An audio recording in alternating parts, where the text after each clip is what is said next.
السلام علیکم ورحمۃ اللہ وبرکاتہ۔ رمضان کے مہینے میں 4 کاموں کی ہمیں کثرت کرنا چاہیے، یعنی 4 کام ہمیں خوب کرنا چاہیے۔ آج انہی 4 کاموں کے بارے میں آپ لوگوں کو بتانے جا رہا ہوں۔ ایک بڑی خوبصورت اور پیاری حدیث ہے جو آپ کی خدمت میں پیش کرنے جا رہا ہوں۔ یہ 4 کام ایسے ہیں جن کی رسول اللہ صلی اللہ علیہ وسلم نے رمضان کے مہینے میں ہم سب لوگوں کو کرنے کی ترغیب دی ہے۔ السلام علیکم ورحمۃ اللہ وبرکاتہ۔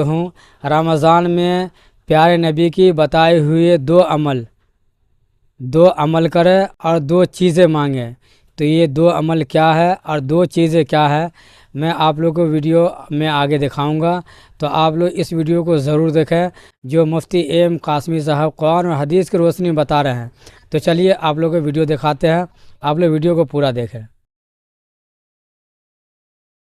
السلام علیکم ورحمۃ اللہ وبرکاتہ۔ رمضان کے مہینے میں 4 کاموں کی ہمیں کثرت کرنا چاہیے، یعنی 4 کام ہمیں خوب کرنا چاہیے۔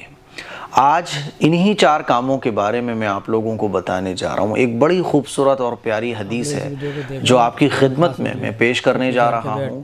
یہ 4 کام ایسے ہیں جن کی رسول اللہ صلی اللہ علیہ وسلم نے رمضان کے مہینے میں ہم سب لوگوں کو کرنے کی ترغیب دی ہے۔ حضور علیہ السلام اگر کسی کام کو کرنے کا امت کو حکم دیں تو آپ اندازہ کریں وہ کام امت کے لیے کتنے نفع کا ہوگا، وہ کام امت کے لیے کتنے فائدے کا ہوگا۔ اسی لیے اس حدیث کو آپ سبھی حضرات غور سے سنیں اور عمل کرنے کی کوشش کریں۔ آئیے وہ حدیث سنتے ہیں۔ حضرت سلمان فارسی رضی اللہ تعالی عنہ فرماتے ہیں کہ رسول اللہ صلی اللہ علیہ وسلم نے رمضان کے مبارک مہینے میں 4 کام کرنے کی خاص طور پر ترغیب دی ہے۔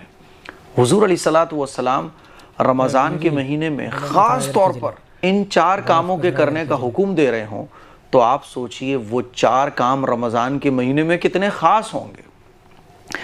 آپ علیہ السلام نے اس مہینے میں فرمایا کہ 4 چیزوں کی کثرت کیا کرو، جن میں سے 2 چیزیں تو اللہ کی رضا کے لیے ہیں اور 2 چیزیں ایسی ہیں جن سے تمہیں چارہ کار نہیں، یعنی 2 چیزیں تو ایسی ہیں جن سے اللہ راضی ہوگا۔ ہمیں اور کیا چاہیے؟ اللہ کی رضا ہی تو چاہیے نا۔ اور 2 چیزیں ایسی ہیں جو ہماری مجبوری ہیں، یعنی بندہ ان کے بغیر رہ ہی نہیں سکتا ہے۔ اب آئیے وہ 2 چیزیں کون کون سی ہیں۔ پہلی 2 چیزیں جن سے تم اپنے رب کو راضی کرو، نمبر 1 کلمہ طیبہ۔ کلمہ طیبہ کی کثرت، لا الہ الا اللہ محمد الرسول اللہ۔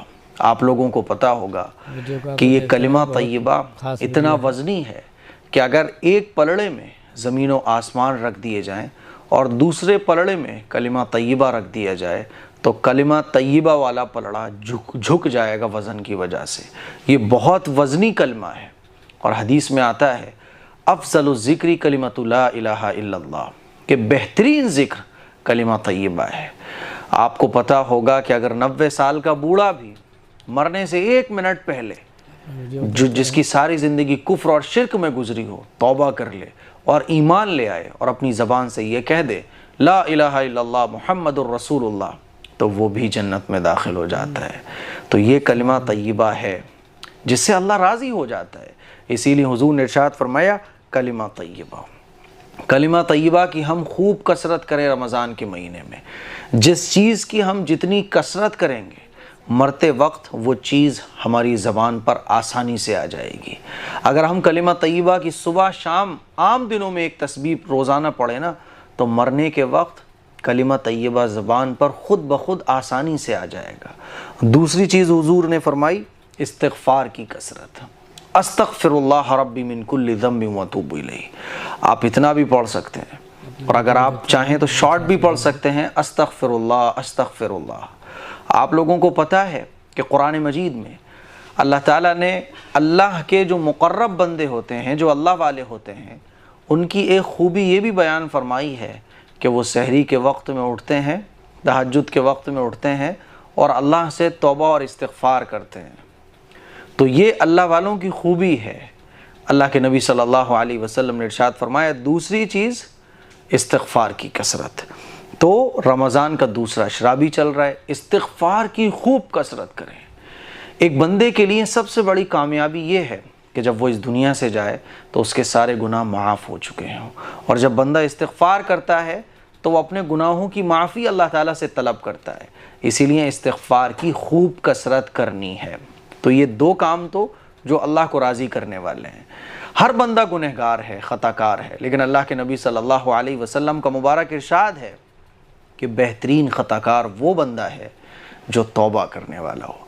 ان اللہ یحب التوابین و یحب المتطہرین، کہ اللہ کو پاکیزہ اور توبہ کرنے والے بندے بہت پسند ہیں۔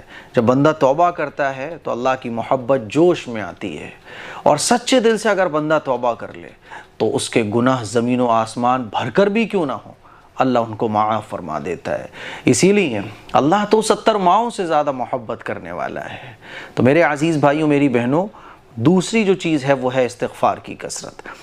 تیسری چیز آپ علیہ الصلوۃ والسلام نے ارشاد فرمائی کہ جنت کی طلب کرو، اللہ سے جنت مانگو کہ اے اللہ مجھے جنت عطا فرما، اے اللہ مجھے جنت عطا فرما۔ جنت اللہ سے مانگو، اور رمضان کے مہینے میں تو اللہ تبارک و تعالی جنت کی سیل سی لگا دیتا ہے، جنتیں سجا دی جاتی ہیں، اور اللہ کی جو رحمت ہے اور اللہ کی جو مغفرت ہے اور اللہ کی جو محبت ہے وہ بندوں کو معاف کرنے کے بہانے ڈھونڈتی ہے، بندوں کو انعام میں جنت دینے کے بہانے تلاش کرتی ہے۔ چھوٹے چھوٹے عمل پر اللہ تعالیٰ بڑی بڑی جنتیں دے دیتا ہے۔ حدیث میں آتا ہے کہ ایک نفل نماز کا ثواب فرض نماز کے برابر، اور ایک فرض نماز کا ثواب 70 فرضوں کے برابر ثواب بڑھا دیا جاتا ہے، کیونکہ اللہ بہانوں پر بڑی بڑی جنتیں بندوں کو دے دیتا ہے۔ تو تیسری چیز ہے جنت کی طلب۔ رمضان کے مہینے میں اللہ سے جنت خوب مانگیں، خوب مانگیں۔ چوتھی چیز جہنم کی آگ سے پناہ۔ اللہ تعالیٰ سے آپ جہنم کی آگ سے پناہ مانگیے کہ اے اللہ جہنم سے بچا لے۔ جہنم بہت سخت چیز ہے، بہت سخت چیز ہے۔ جہنم سے پناہ مانگیے اللہ سے آپ کہ اللہ جہنم سے بچا لے، اے اللہ جہنم سے بچا لے۔ تو میرے عزیز بھائیوں، میری بہنوں، یہ 4 چیزیں ہیں جن کی خاص طور پر رسول اللہ صلی اللہ علیہ وسلم نے امت کو رمضان میں کرنے کی تعلیم دی۔ مجھے امید ہے کہ آپ ان 4 چیزوں کی خوب کثرت کریں گے۔ مجھے اپنی دعاؤں میں ضرور یاد رکھیے گا، اس کلپ کو شیئر کریں، زیادہ سے زیادہ مسلمانوں تک پہنچائیں۔ السلام علیکم ورحمۃ اللہ وبرکاتہ۔